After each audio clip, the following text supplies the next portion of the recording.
Goal! Can often be heard from an announcer's booth at a FIFA World Cup game. The excitement from the crowd and the announcers is electric and contagious. Similar to most Americans, I myself was not a big fan of soccer a couple of months ago. I had some friends who were really into it, but I never was. But then I began to hear about the 2014 FIFA World Cup, and I began to look into the sport. And what I found was a sport full of passion from the players, the announcers, and the fans. So my name is Tyler Dawson, and today I want to talk to you about a brief history of the FIFA organization, a brief history of the FIFA World Cup, and some current news in the 2014 FIFA World Cup. So, FIFA was originally established as a way to organize international soccer clubs. So, according to the history section of the FIFA website, FIFA was established on May 21st, 1904 by football clubs from France, Belgium, Denmark, the Netherlands, Spain, Sweden, and Switzerland. Germany was the first edition, and there have been several other countries added from then to now. FIFA felt the need for a world tournament, and out of this need, and out of this thought, they established the World Cup. And so FIFA nowadays has 208 member organizations.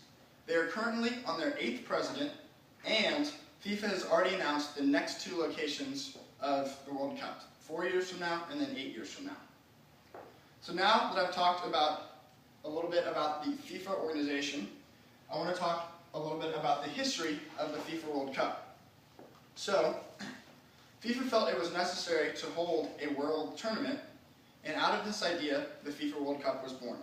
So the first FIFA World Cup was held in 1930 in Uruguay. They were celebrating their 100th anniversary celebration, and they had won the last 2 Olympics in soccer. And on top of that, they actually offered to pay for everything surrounding the event, including all of the transportation costs for all of the players. And so, in this first World Cup tournament in Uruguay, the Uruguay team actually ended up winning. So now I want to share some of the fun facts about the history of the FIFA World Cup.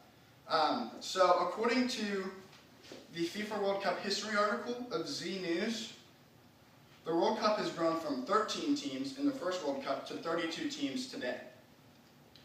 Brazil has the most World Cup wins and the player with the most goals scored in the World Cup, and they have appeared in every single World Cup.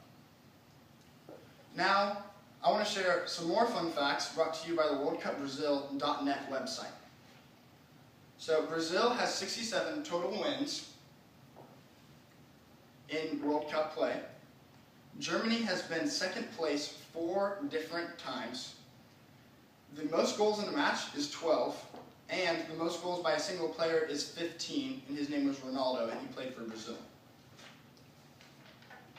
So now that I've given a history of the FIFA World Cup, I want to talk to you a little bit about the 2014 FIFA World Cup. So the way that the tournament's structured is that there are 32 teams, and they are in groups of 4. And so every single team plays all the other teams in their group. If you win, you get 3 points. If you tie, you get 1 point. And if you lose, you get 0 points. The top 2 teams from each group move on to the knockout rounds. Spain, the defending champion from 4 years ago, has already been eliminated from the tournament and will not be going to the knockout rounds. And as of today, the United States found out that they will be continuing on with Germany in their group, sometimes called the Group of Death, to go on to the knockout rounds. So today, we've discussed the history of the FIFA organization, the history of the FIFA World Cup, and some of the current news surrounding the FIFA World Cup. I hope this speech gave you some insight into the world of soccer, and I hope whenever we watch the United States play Belgium, you hear a couple of